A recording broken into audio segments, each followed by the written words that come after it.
Hello and welcome to Projector, and on this episode, one young animal is about to prove that he really is the GOAT. In addition to being a goat, of course.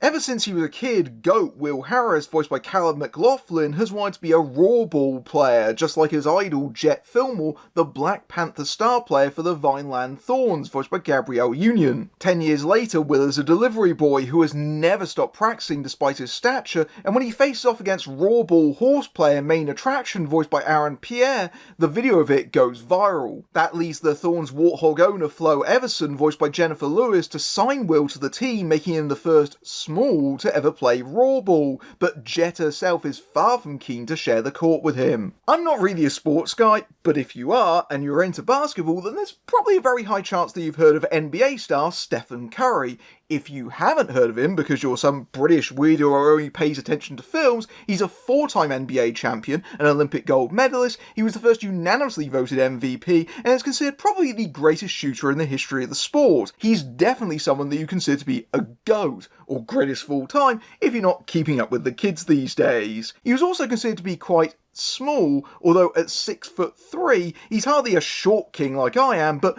bear in mind that the average basketball player is 6'7", and he was also quite skinny back in the day.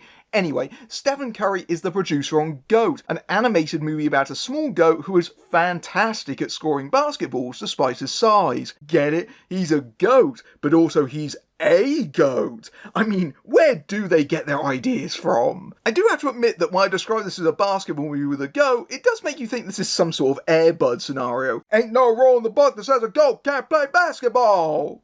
I'm kidding, of course, but being a tiny bit serious, if you look deeply in the end credits, you'll discover that GOAT was inspired by an unpublished book called Funky Dunks by Chris Tugas, which is presumably where the project originated. I'd imagine it got massively reworked from that to what it is now, with the script credited to Aaron Bashbaum and Terry Riley, who created the show Fairfax. In fact, this is the film debut of not just the writers, but also the directors Tyree Dillahay and Adam Rosette, who up until now have only helmed animated TV shows, notably Dillahay helming 32 episodes of Bob's Burgers, but they've also done animation and storyboards on the likes of The Wild Robot and Orion in the Dark. But most notably, it's the first film to come out from Sony Pictures Animation after K-pop Demon Hunters, which wasn't just a hit on Netflix, it was a phenomenon. The Spider-Verse movies have put Sony's animation division on the map, but the surprise success of Demon Hunters has raised expectations for them, and let's just say straight away that GOAT isn't really on that level. But few things are, and it's still likely to score well with the 5 to 10-year-old crowd.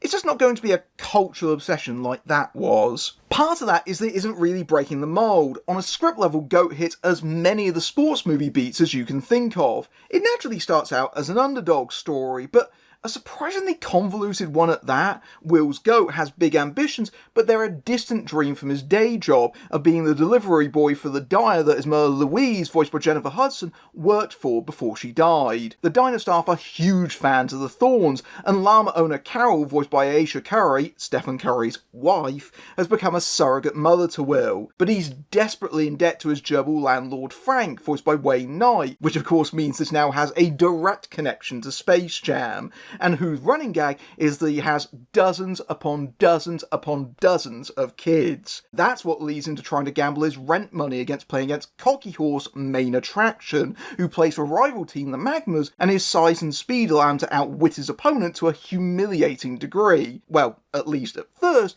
because he still loses. That makes Will effectively homeless, but luckily he can still bunk with his friends Hannah and Daryl, voiced by Sherry Kohler and Eduardo Franco respectively, and they're the ones that make it into a video that go viral, because it's an easy route to wish fulfillment in kids' films these days when they all aspire to be YouTubers. That's a lot of plot for the first 20 minutes of your movie before the story even really gets started, not to mention a lot of supporting characters who are mostly reduced to the cheering section after the film's first act, but that just speaks to how busy GOAT is, both in terms of story and visuals, that seems to be trying to compensate for being formulaic by doing the most of everything. It's constantly moving, sometimes to its detriment, because some of it feels underdeveloped. Chiefly the subplot about Will's late mother, which is strangely underplayed here. You would think that honouring her memory would be his main motivation, but Hudson is barely more than an extended cameo, and it gets a little lost amidst all the other stuff going on. Especially because Go is also a comeback story as well. The Vineland Thorns have seriously lost their way, struggling to look to their former glory, with the aging Jet feeling the pressure. The team has become a band of, quote, has-beens and head cases who all have their own personal problems affecting them on the court. David Harbour's Rhino, Archie, is overwhelmed trying to keep control of his troublemaker twin daughters. Nicola Coughlin's neurotic ostrich, Olivia, is constantly anxious about what people are saying about her on social media and naturally buries her head in the ground when things get too much. Nick Kroll voices Komodo Dragon Modo, who is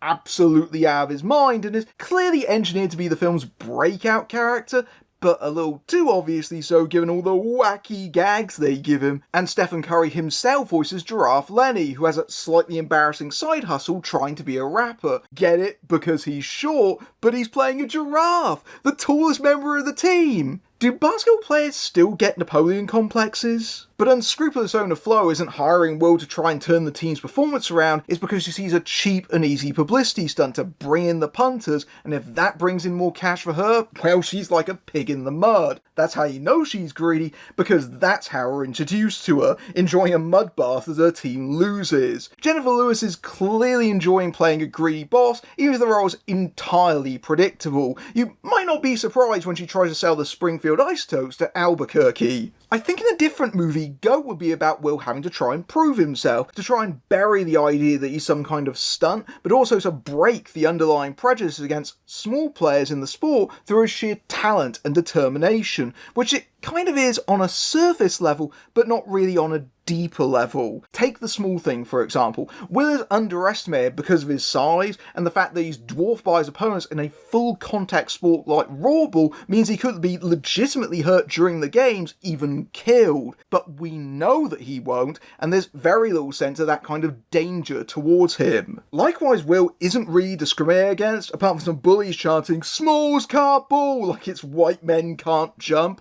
Nor does the film create a societal prejudice in the world that it creates, even something like Zootopia's predator and prey dynamic, which made those ideas accessible for children. A more focused story could have drawn more out of these ideas instead of just gesturing at them, but Goat throws an airball. Will is an inspirational figure for inclusion that anyone can play if they dream big enough, but the story doesn't give him enough agency. Stranger Things star Caleb McLaughlin is very likeable voicing the lead character, but Will is written strangely passive, waiting on luck and opportunity rather than creating them actively. His biggest obstacle is Jet, who may be his hero, but resents his presence on the team as almost a personal insult to herself. She's the one that Will has to most prove himself to, simply because for a while she won't even allow him to play, just sit around on the bench until he has to be used because the team's short. As far as Will's character arc is concerned, it's pretty much complete the moment he steps out onto the court for his first game. He wanted to prove that Smalls can ball, and he does.